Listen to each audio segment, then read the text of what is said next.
Hello everyone, welcome back to knowledge for future study channel. इस video में हम पटवारी का मॉडल पेपर डिस्कस करेंगे, जिसमें भारत के भूगोल, सामान्य ज्ञान, इतिहास और विज्ञान के क्वेश्चन हम इस वीडियो में डिस्कस करेंगे। अगर आप चैनल पर नए हो तो सब्सक्राइब जरूर कर दें चैनल को। पहला क्वेश्चन है, बैरकपुर छावनी के प्रमुख क्रांतिकारी कौन थे? ऑप्शंस आपके सामने हैं। करेक्ट आंसर होगा इसका बी ऑप्शन। बैरकपुर छावनी के जो प्रसिद्ध क्रांतिकारी थे वो थे मंगल पांडे। 29 मार्च 1857 को मंगल पांडे ये बैरकपुर छावनी के सैनिक थे। इन्होंने चर्बी मिले कारतूसों को मुँह से काटने पर मना कर दिया था। जो 1857 की क्रांति का एक कारण है वो चर्बी मिले कारतूस को भी माना जाता है। 8 अप्रैल 1857 को मंगल पांडे को फांसी दे दी गई थी। मंगल पांडे का जो संबंध है वो 34वीं बंगाल नेटिव इन्फेंट्री से था। ठीक है, 34वीं बंगाल नेटिव इन्फेंट्री से था। तो 29 मार्च 1857 को मंगल पांडे ने चर्बी मिले कारतूस को लेने से मना कर दिया था। इसके बाद 8 अप्रैल को उनको फांसी दे दी गई थी। और बैरकपुर छावनी के प्रमुख क्रांतिकारी कौन थे? मंगल पांडे थे। ठीक है, अगला हमारा क्वेश्चन है, 1857 का सबसे पहले विद्रोह कहाँ प्रारंभ हुआ था? तो करेक्ट आंसर है इसका सी ऑप्शन। सबसे पहले विद्रोह मेरठ में प्रारंभ हुआ था। कब प्रारंभ हुआ था? 10 मई 1857 को मेरठ की 20वीं नेटिव इन्फेंट्री ने 1857 में क्रांति की शुरुआत की थी। जबकि राजस्थान में कब माना जाता है? राजस्थान में 26 मई 1857 को नसीराबाद छावनी से माना जाता है। 1857 के टाइम पे राजस्थान में 6 छावनियाँ थी टोटल। तो राजस्थान में जो क्रांति की शुरुआत मानी जाती है वो नसीराबाद छावनी से मानी जाती है। और 1857 में जो सबसे पहले विद्रोह हुआ था वो मेरठ में हुआ था। ठीक है, दोनों ही आपको याद रखनी है, डेट भी आपको याद रखनी है। मेरठ में 10 मई 1857 को विद्रोह प्रारंभ हुआ था। ठीक है, डेट भी पूछी जा सकती है। अगर आप चैनल पर नए हैं तो सब्सक्राइब जरूर कर देना चैनल को। अगला क्वेश्चन है, भारत के राष्ट्रीय गीत वंदे मातरम के रचयिता कौन है? ऑप्शंस आपके सामने हैं। तो करेक्ट आंसर होगा इसका सी ऑप्शन, बंकिम चंद्र चटर्जी। वंदे मातरम के रचयिता हैं बंकिम चंद्र चटर्जी। यदि राष्ट्रीय गान के बारे में पूछ ले जाए तो राष्ट्रीय गान कौन सा है? जन गण मन, ये राष्ट्रीय गान है भारत का। और इसके रचनाकार कौन है? इसके रचनाकार हैं ए ऑप्शन, रविंद्रनाथ टैगोर। रविंद्रनाथ टैगोर ये भारतीय राष्ट्रीय गान के रचयिता हैं। राष्ट्रीय गीत कौन सा है? वंदे मातरम, और उसके रचयिता हैं बंकिम चंद्र चटर्जी। और जो जनगण मन है उसके रचयिता हैं रविंद्रनाथ टैगोर। बंकिम चंद्र चटर्जी का उपन्यास था एक आनंद मठ। क्या नाम था? आनंद मठ। ये क्वेश्चन भी आता है कि कौन सा उपन्यास था? आनंद मठ। संविधान सभा द्वारा 24 जनवरी 1950 को राष्ट्रीय गीत अपनाया गया था। आनंद मठ से ये लिया गया था। सर्वप्रथम इसे कहाँ गाया गया था वंदे मातरम को? 1896 में कोलकाता अधिवेशन में, जो राष्ट्रीय कांग्रेस थी उसके कोलकाता अधिवेशन में गाया गया था 1896 में वंदे मातरम को। ठीक है, जो राष्ट्रीय गान है उसके रचयिता रविंद्रनाथ टैगोर हैं। और उसको कब शामिल किया गया? 24 जनवरी 1950 को। दोनों को ही इनको 24 जनवरी 1950 को संविधान में शामिल किया गया था। ठीक है, अगला हमारा क्वेश्चन है, ग्रेट एक्सपेक्टेशंस पुस्तक के लेखक कौन हैं? ऑप्शंस आपके सामने हैं। करेक्ट आंसर है इसका चार्ल्स डिकिंस। ये ग्रेट एक्सपेक्टेशंस पुस्तक के लेखक हैं। चार्ल्स डिकिंस की और कौन कौन सी पुस्तक हैं? एक तो है पिकनिक पेपर्स। पिकनिक पेपर्स ये इनकी एक प्रमुख पुस्तक है। इसके अलावा Oliver Twist, Oliver Twist, Oliver Twist ये भी इनकी एक पुस्तक है। इसके अलावा A Tale of Two Cities, Great Expectations, David Copperfield, ये भी इनकी प्रमुख पुस्तक हैं। इसके अलावा एक नाम यहाँ पर ये भी दिया हुआ है, लियो टॉलस्टॉय। लियो टॉलस्टॉय की जो प्रमुख रचना है वो है वार एंड पीस। ये भी पूछ ली जाती है एग्जाम में। लियो टॉलस्टॉय की रचना है वार एंड पीस, ये भी आपको याद रखनी है। ठीक है, अगला क्वेश्चन हमको सुमेलित करना है। सबसे पहले आता है तुगलकाबाद किला। तुगलकाबाद नाम से ही पता चल रहा है गयासुद्दीन तुगलक ने बनवाया था। लाल किला दिल्ली, लाल किला शाहजहाँ ने बनवाया था। हौज खास, हौज खास ये फिरोज शाह तुगलक ने बनवाया था। द सिटी ऑफ सिटी ये बनवाया था अलाउद्दीन खिलजी ने। चारों ही इंपॉर्टेंट है, याद रखने हैं। तुगलकाबाद किला, गयासुद्दीन तुगलक। लाल किला शाहजहाँ ने। हौज खास किसने बनवाया? फिरोज शाह तुगलक ने। और the city of city Alauddin Khilji ने बनवाया था। ठीक है। अगला क्वेश्चन है, संयुक्त राष्ट्र संघ का मुख्यालय कहाँ पर स्थित है? तो प्रमुख संस्था आप जरूर पढ़ के जाना एक बार, जैसे कि संयुक्त राष्ट्र संघ, यूएन, यूनेस्को, WTO, है ना, वर्ल्ड बैंक, ये इनकी जो वो हैं संस्थान, मुख्यालय कहाँ पर है, प्रमुख कौन है, ये जरूर देख के जाना। तो संयुक्त राष्ट्र संघ का जो मुख्यालय है वो कहाँ पर है? न्यूयॉर्क में है। वर्तमान में इसमें 193 देश है। 192वां देश कौन सा था? मेंटीनिग्रो। और ये फेमस है 193वां देश। 193वां देश पूछा गया है, सूडान बना था 193वां देश। ठीक है। संयुक्त राष्ट्र संघ का जन्म हुआ था द्वितीय विश्व युद्ध के बाद, और यूनियन को गठन कब हुआ था? 24 अक्टूबर 1945 को। 24 अक्टूबर 1945 को संयुक्त राष्ट्र संघ का गठन हुआ था। तो याद रखना है, संयुक्त राष्ट्र संघ का मुख्यालय न्यूयॉर्क में है। 24 अक्टूबर 1945 को इसका गठन हुआ था। 193 इसमें टोटल देश हैं। 193 यानी कि नवीनतम देश है सूडान। सार्वजनिक वयस्क मताधिकार का अर्थ क्या है? ऑप्शंस आपके सामने हैं। सभी वयस्क जो 21 वर्ष की आयु पूरी कर चुके हों उनको चुनाव में भाग लेने का अधिकार है। लेजिस्लेटिव असेंबली का सदस्य बनने के लिए कम से कम 25 वर्ष की उम्र होनी चाहिए। विवाह के समय एक लड़की की उम्र 18 वर्ष और लड़के की उम्र 21 वर्ष होनी चाहिए। वह भारतीय नागरिक जो किसी भी जाति, धर्म, वंश या लिंग से संबंधित है 18 वर्ष की आयु पूरी करने पर मतदान कर सकता है। तो हमसे पूछा है सार्वजनिक वयस्क मताधिकार का मतलब क्या है, तो यही है डी ऑप्शन। यदि कोई भी व्यक्ति 18 वर्ष की आयु पूर्ण कर चुका है तो मत देने का अधिकार रखता है। ठीक है, डी ऑप्शन यहाँ पर करेक्ट हो जाएगा। अगला क्वेश्चन है, रामकृष्ण मिशन की स्थापना किसने करी थी? नाम से ही पता चल रहा है कि रामकृष्ण मिशन की स्थापना रामकृष्ण परमहंस के शिष्य थे स्वामी विवेकानंद, इन्होंने करी थी। डी ऑप्शन, सी ऑप्शन यहाँ पर करेक्ट है, इंपॉर्टेंट है। रामकृष्ण मिशन की स्थापना स्वामी विवेकानंद जी ने की थी। इसकी स्थापना कब गई थी? 1 मई 1897 को। ठीक है, और इसका मुख्य उद्देश्य क्या था? मानव कल्याण। 1 मई 1897 को स्वामी विवेकानंद ने रामकृष्ण मिशन की स्थापना की थी। अगला क्वेश्चन है, खालसा पंथ की स्थापना किसने करी थी? तो खालसा पंथ की स्थापना करी थी गुरु गोविंद सिंह ने। 13 अप्रैल 1699 में सिख धर्म के 10वें गुरु थे गुरु गोविंद सिंह। इन्होंने आनंदपुर साहिब, रोपड़, पंजाब में खालसा पंथ की स्थापना करी थी। तभी से ये 13 अप्रैल है, इसको कौन सा त्यौहार मनाया जाता है? बैसाखी। ये भी आपको याद रखना है, 13 अप्रैल को बैसाखी त्यौहार मनाया जाता है। सिखों के अंतिम गुरु थे जिनका जन्म पटना, बिहार में हुआ था। ठीक है, तो 13 अप्रैल 1699 को खालसा पंथ की स्थापना की गई थी गुरु गोविंद सिंह जी के द्वारा। अगला क्वेश्चन है, हिजरी सन का पहला महीना कौन सा आता है? तो हिजरी सन का जो पहला महीना होता है वो होता है मुहर्रम। इसमें हज़रत मोहम्मद साहब के जो नवासे हैं हज़रत इमाम हुसैन, उन्होंने करबला के मैदान में शहादत पाई थी। जो हिजरी सन होता है किस पर आधारित होता है? चंद्रमा पर आधारित होता है। चंद्रमा पर आधारित होता है। पहला महीना मुहर्रम हो जाएगा, और अंतिम महीना अगर पूछा जाए तो अंतिम महीना होता है जिलहिज। ये भी याद रखना है आपको, पहला और अंतिम। जिलहिज अंतिम महीना है और मुहर्रम पहला महीना है। ठीक है। अगला क्वेश्चन है, दीन ए इलाही धर्म का प्रधान पुरोहित कौन था? दीन ए इलाही धर्म चालू किसने किया था? ये क्वेश्चन है लगभग। तो दीन ए इलाही धर्म ये अकबर ने चालू किया था। किसने? अकबर ने। इसकी स्थापना 1582 में की गई थी। ठीक है।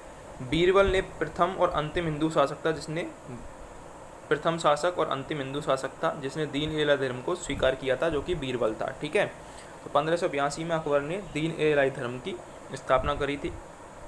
अब हमको सुमेलित करना है। सबसे पहले है मर्दा घाटी। मर्दा घाटी कहाँ पर है? मर्दा घाटी लद्दाख में है। जूकू घाटी कहाँ पर है? नागालैंड में है। सांगला घाटी हिमाचल प्रदेश में है, और यूथांग घाटी सिक्किम में है। इंपॉर्टेंट है, याद रखनी है। मर्दा घाटी कहाँ पर है? लद्दाख में।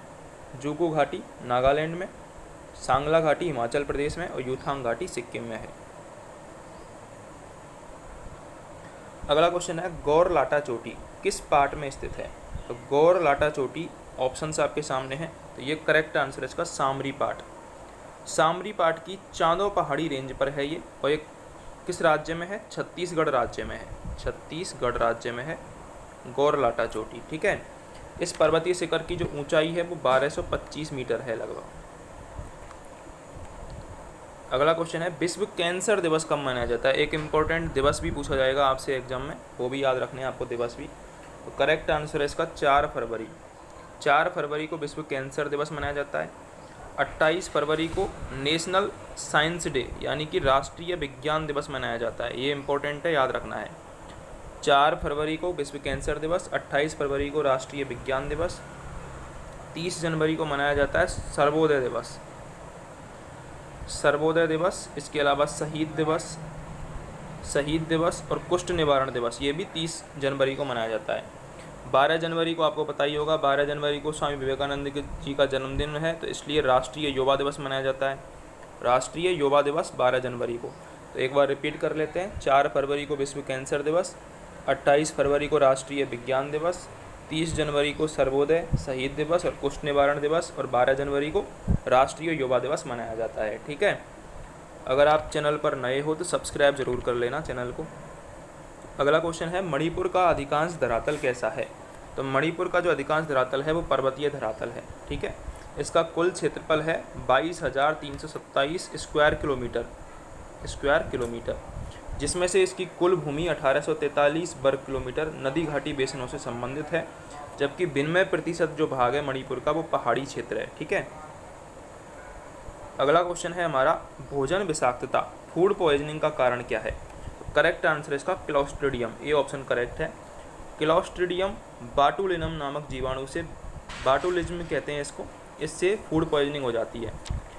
जो डिप्थीरिया रोग है वो किससे होता है, कार्नोबैक्टीरियम माइक्रोबैक्टीरियम ट्यूबरक्लोसिस, इससे कौन सा रोग होता है, टीबी रोग होता है, क्षय रोग होता है। ठीक है, तो ये आपको याद रखना है। अगला क्वेश्चन है गर्मियों में सफ़ेद कपड़े पहने जाते हैं क्योंकि। गर्मियों में सफ़ेद कपड़े इसलिए पहने जाते हैं क्योंकि ये ऊष्मा के अच्छे परावर्तक होते हैं,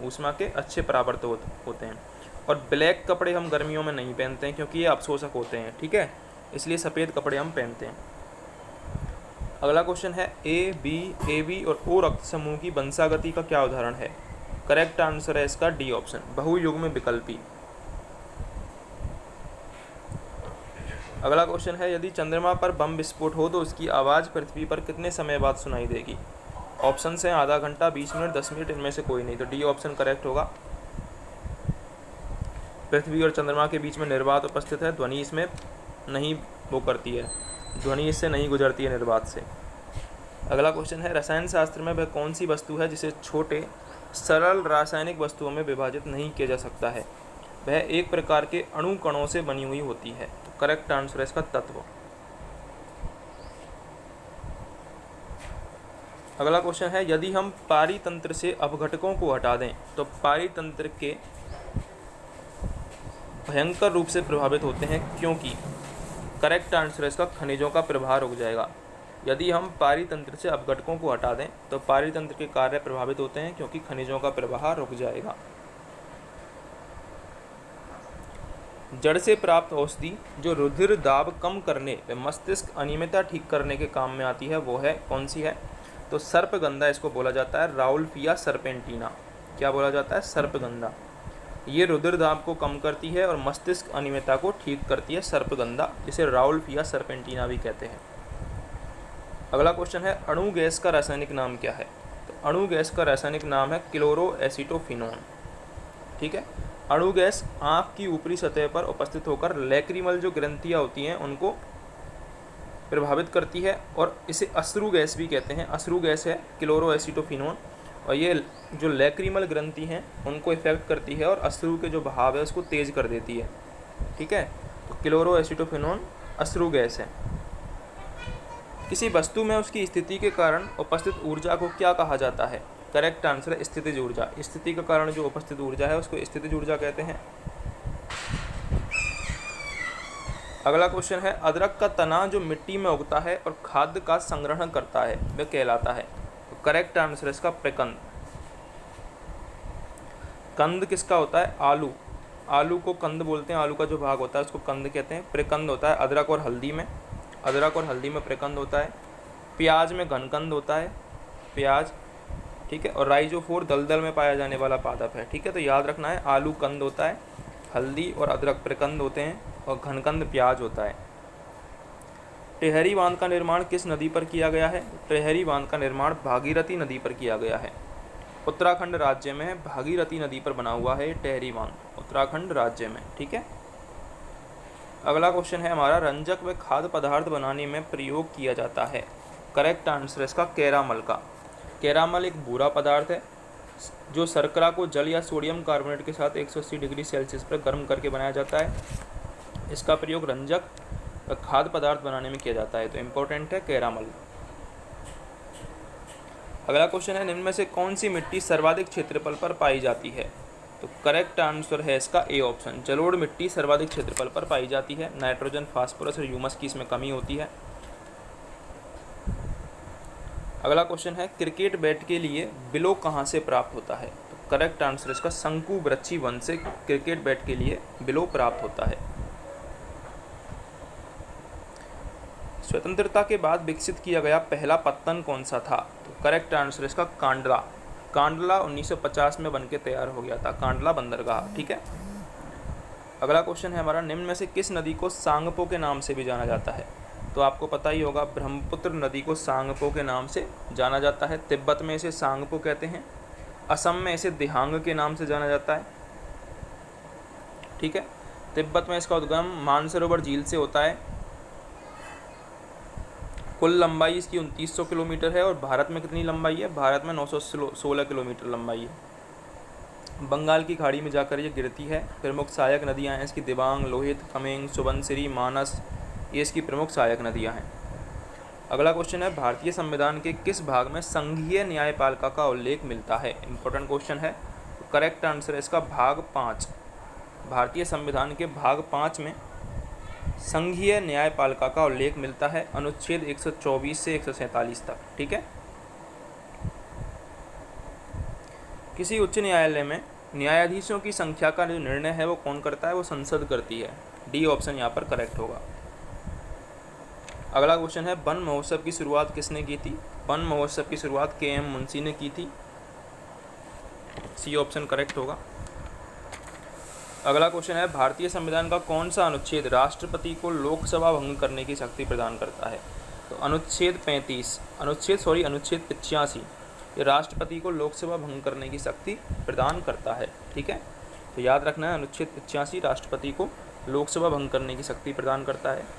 बंदी बनाए गए व्यक्ति के मौलिक अधिकारों की रक्षा किस अनुच्छेद में प्रदत्त है? तो अनुच्छेद 22 के तहत जो बंदी बनाया गया व्यक्ति है उसके मौलिक अधिकारों की रक्षा की जाएगी। भारत आकार में किस प्रकार का है? तो भारत दुनिया का 7वां बड़ा देश है। ठीक है। इससे बड़े 6 देश कौन कौन से हैं? पहले नंबर पे आता है रूस, दूसरे पे आता है कनाडा, तीसरे पे आता है संयुक्त राज्य अमेरिका, चौथे पे आता है चाइना, पाँचवें पे आता है ब्राज़ील। ठीक है। और छठे पे आता है ऑस्ट्रेलिया और 7वें पे आता है इंडिया। तो दुनिया का 7वां बड़ा देश है इंडिया। ठीक है। भारत में सबसे प्राचीन पर्वत श्रृंखला कौन सी है? तो करेक्ट आंसर आपको पता ही होगा, अरावली पर्वतमाला सबसे प्राचीन है। प्री कैम्ब्रियन काल में इसका निर्माण हुआ था। ठीक है। विश्व की सबसे प्राचीन है और 1722 मीटर इसकी ऊंची चोटी है, गुरु शिखर चोटी। ये भी आपको याद रखना है। तो अगर आपको क्वेश्चंस हेल्पफुल लगे हों तो चैनल को सब्सक्राइब ज़रूर कर दीजिए।